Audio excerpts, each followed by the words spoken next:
Am I crazy for thinking Elyjah Freeman, who's transferring to Auburn from Division Two, is going to be a top 10 pick in the 2026 draft? And maybe I am, because that's what I think. And Freeman is pretty ridiculous on film. I'll show you two plays from his last game of the season in Division Two.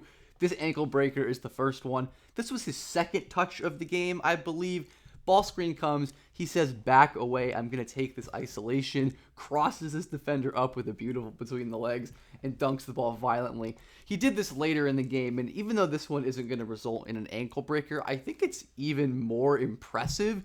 One, because we see the flexibility early on this drive. We'll talk about this a lot. 6'7", 6'8", 18-year-old wing Freeman is. Gets really low right here, stops on a dime, and then he speeds up right here, exploding off the back foot. This is just a crazy position to be explosive from. He's low to the ground. He's like bending his shins really low, and he still can explode off of 1 foot and dunk the ball and rattle the rim. He really is an insane athlete, and if you're already like, holy shit, I need to know more about this guy, leave a like, comment, subscribe. Let's get to 150 likes. 150 likes, I'll do any 2026 draft prospect video that gets the most likes. So we'll add some stakes right there. But Freeman is great in the open floor, and I really think he is a star-level offensive player, but he definitely has some weaknesses. His ball control isn't great. He's definitely growing into his body, very raw in some ways. But in the open floor, he can stop on a dime, change directions. What's a gorgeous extension finish.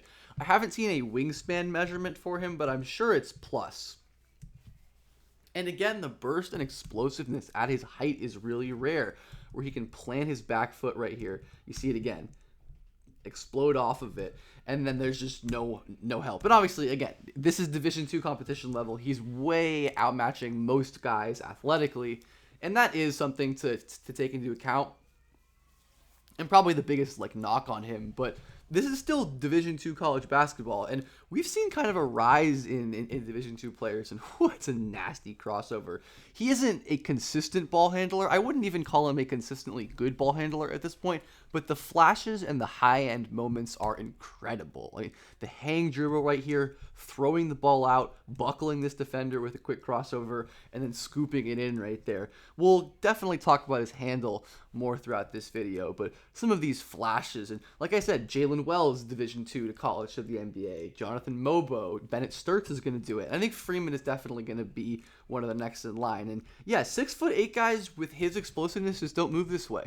Incredible here, stopping on a dime and keeping his dribble in this position. That's pretty incredible. And then he's going to cross over. Just the floater is awesome. His touch is unbelievable as well, which we're going to get to. We're seeing kind of all the makings of a potential offensive star. And like I said, even though this is Division II, he dominated it in such an incredible manner as an 18-year-old freshman that is very notable to me, and we'll continue to talk about that. But Freeman, again, his handle is really, really advanced for a player of his size, and he's willing to try stuff that a lot of wings just aren't, where he's crossing over here, and I love this extra dribble here. I think most players pick their dribble up here and spin and try to draw a foul or finish, and Freeman maybe could do that. He takes one more dribble, though, so he can hop right in the restricted area, go up, and draw a foul. That's what that extra ball control and creativity allows for you.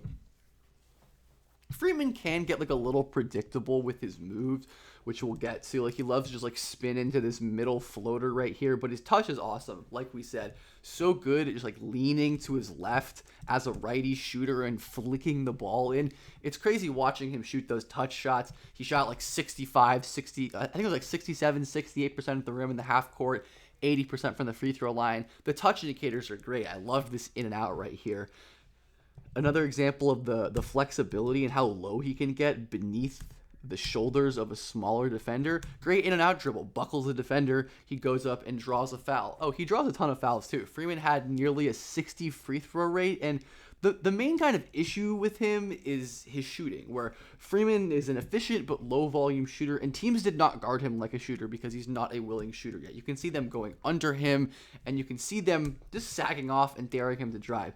But that's honestly not a good strategy against Freeman because of his ball handling in big spaces. Doesn't score here. Probably should have just gone up with the left. But Freeman right here is going to get this defender to bite on the pump fake because, like we said, he is fairly efficient. And even if the scouting report says don't bite at Freeman's pump fakes, natural instinct as a basketball player sometimes is to bite at these pump fakes. So Freeman is going to get the defender kind of hang in the air, and again, probably should have just finished with the left hand, but you can see the point of his ability to create in space as an isolation player. And even when his handle isn't really working, he can rely on that just like incredible touch. Again, he's not going to be able to just shoot over everyone at the Division I level, at the SEC level, and defenders are going to be tighter in gaps. They're going to be closing in on him. So his ball control is really going to be tested, like we're going to get into right about here, I believe, where he just doesn't have good contact balance, which makes sense. I mean, he's a long, skinny 18-year-old who definitely is growing into his body. I believe he hit a huge growth spurt as well.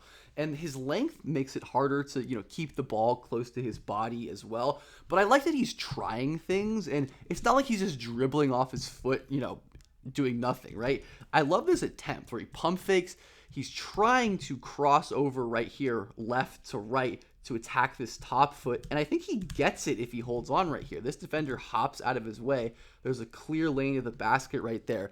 His ball control just doesn't end up working out. But I think I like that his brain is processing like this. I think he clearly has like a good instinct for this. And I think these reps are going to help him improve his ball control, which, like I said, is going to be much needed to thrive at the college level. And I think the play against Freeman at this point, like these teams that were just sagging off him and daring him to drive against them, are not going to win. He's too skilled and he's too athletic, and his touch is too good to really do that. What you need to do is crowd him, get big bodies into his handle, and dig his handle out with one or two hand stabs. That's where, again, the strength, the control just really needs a lot of work. But again, you can see his just incredible touch bailing him out of that, which of course is a good, indicator for future shooting growth. And despite the way defenses played him, I'm honestly really not so worried about his shot. But I do think the ball control is an immediate problem, like I said. Another just like, it looks like he's trying to set up his spin move right here. Like he loves to plant hard, spin back to the middle, and hit a little floater. But looks like this defender kind of anticipated that spin move and dove on the ball and ended up getting a steal. And he can be kind of like one speed on some of his drives. We'll see some of the craft that he has. But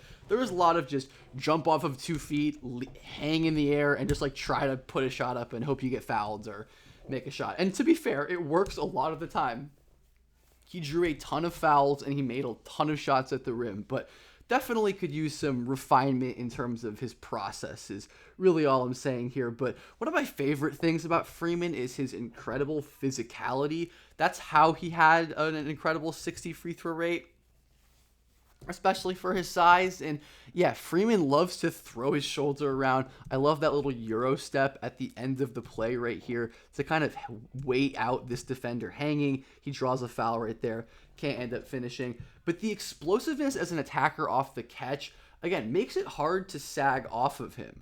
Like, even when you give him space, you're a little out of position, and Freeman is just too fast for that. He's going to hop powerfully, take the chest bump, finish strong. Like, even though this is D2 competition, like, these are still older, stronger players that Freeman is going against. And I do think that is notable. Where Freeman, yeah, like, even though defense is sagged off of him, he's such a potent closeout attacker and cutter right here. Where, again, he loves to, like, stampede, where he just goes immediately off the catch. Again, beautiful job hanging in the air, evading that rim protector, and finishing. He is an incredible driving and finishing prospect, and my goodness, that was a filthy play. Sometimes, like I said, his moves can feel a little predictable, but this is a great example of him just feeling out the defense, where he's attacking the closeout right here. Defender gives him baseline, so he goes baseline. Defender sprints to cut the baseline, so he just spin move, beautiful finish. That like that's just reacting to the defense rather than doing stuff. And even though he misses the shot, where again I think he can be kind of wild as a finisher sometimes, the first step and the flexibility here are outrageous. This is outrageous.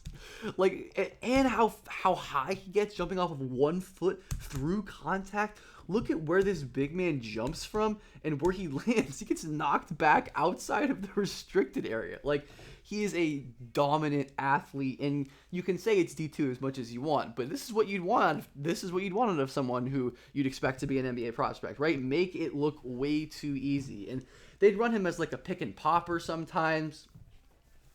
And we'll talk a little bit more about his shooting later, because I don't think his shooting is so much of a long-term worry. But yeah, he's not going to take threes when he can just drive and fall into a crazy touch shot. Don't always love these shots, especially early in the clock, but he has the touch to make it work. And I do think the driving could be incredibly high level. The ceiling is pretty enormous to me.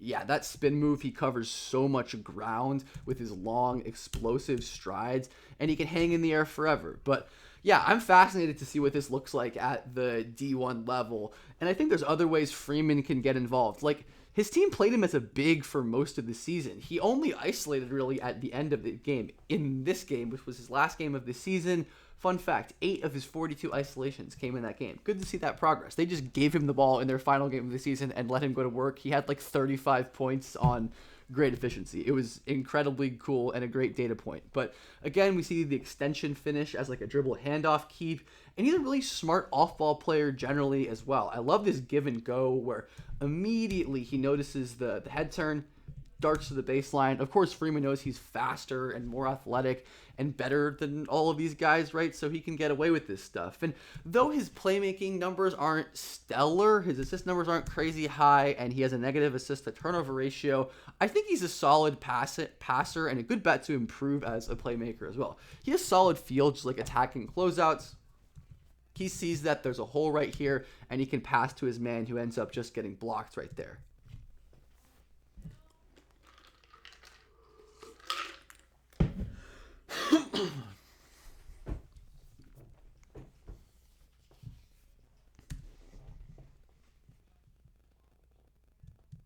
Freeman does seem to have some real live...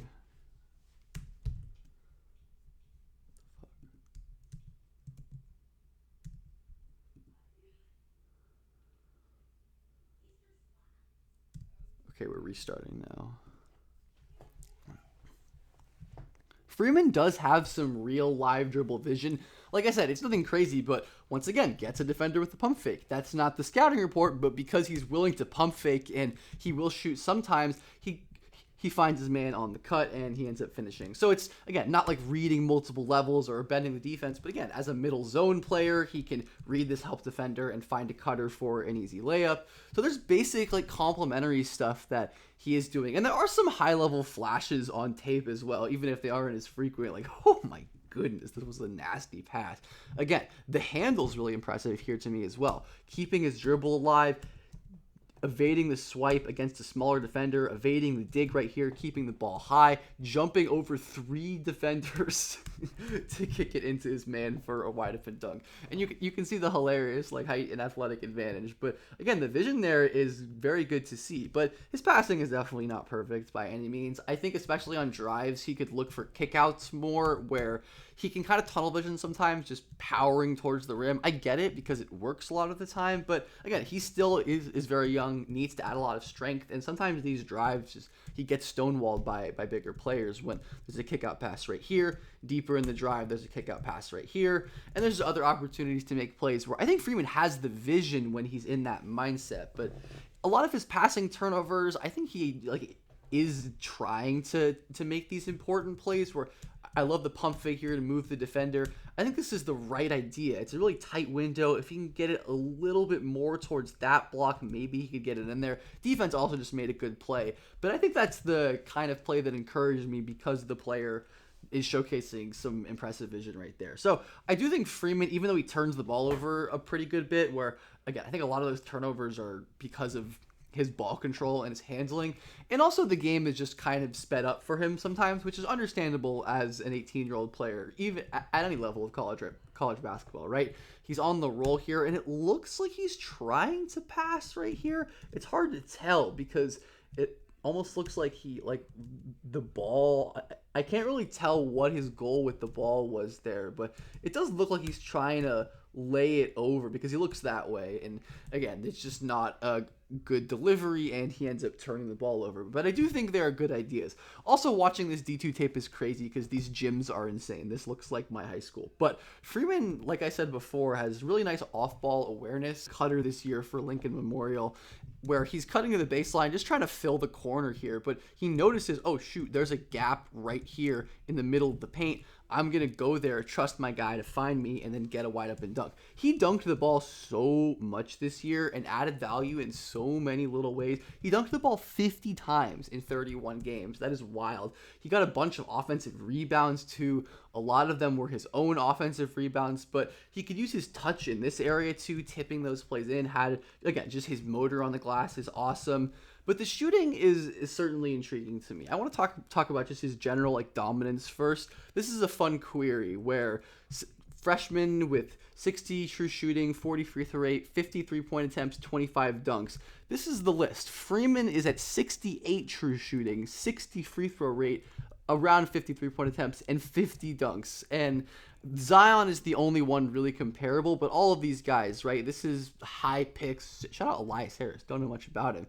And he's an 80% free throw shooter too, which is higher than all of these players as well. So Freeman, even though it's against D2 competition, is an outlier statistical company, which I do think, again, is worth something. It's not the main reason I have him so high. That's the film, right? And there are flashes. Like, he was very efficient. I think he made half of his 15 pull-up jumper attempts this year. But stuff like this is good to see, right? And flashes like these make me think that he can develop. How do you teach someone to shoot, right? You originally have them shoot on a lower height, then raise the difficulty. How do you teach a talented basketball player to make a pull-up three against under coverage? Well, first you should probably have them kind of walk into a pull-up mid-range, sagging off. And again, you can imagine that's extending out back farther and farther as his career went on. And there were flashes of him hitting these catch and shoots. I think he maybe attempted just under two threes a game, made around 45% of them. I do worry about that volume. Volume is a very important shooting indicator to me, but I don't think he has to be an incredible shooter because of how insanely high his driving upside to me. Defensively, I have some similar thoughts where he's definitely inconsistent at this point. His motor and awareness are on and off for sure, but there are real flashes where we can see his movement skills translating to defense. He gets skinny through screens. He's sliding at the point of attack, and he is not done on this possession. He's going to make one more play, closing out hard at the end of the shot clock and contesting into a miss. So there is some upside with him as a defender. He got a lot of steals and blocks just using his length, but the technique is definitely poor, where he's kind of just standing upright, letting this defender walk into the paint and just trying to use his length. I'm not really sure what's going on. He gets bumped on a play like that. And he's pretty foul happy as well at this point. I do like his ability to jump passing lanes, which we'll get into, but he just doesn't really recognize plays that quickly at the moment, where if you're going to block this shot, you need to be rotating right now, right? This is when the advantage is created. But Freeman waits until it's probably too late. And even though he gets up and was very close to getting that shot, again, insane athlete. But we can see how his length can be used in the passing lanes, where just passing the ball around a guy with his length and nice anticipation on some of these passes is really scary. But Freeman is great for his offensive upside primarily. I think it could take him a second to get adjusted to the physicality and the speed of the D1 college and the SEC game. But don't be surprised if Freeman really breaks out in a big way this year. He is a special driving prospect to me, and who knows, maybe I just get burned by this competition level. But we've seen enough players make the jump before and maintain their athletic dominance at that next level, Mobo being an example, of course. And his production and age are pretty undeniable. That's a great combination, especially with a rare blend of ball handling, touch, advantage creation, with pretty good passing as well. That gives me a lot of confidence for him to be more scalable, to play off ball as a big. But yeah, I think there is a ton of potential for him to be a star level driving prospect. So many of the best offensive prospects are fueled by like star level driving, and I think Freeman could kind of be that. So let me know what you think and leave a like.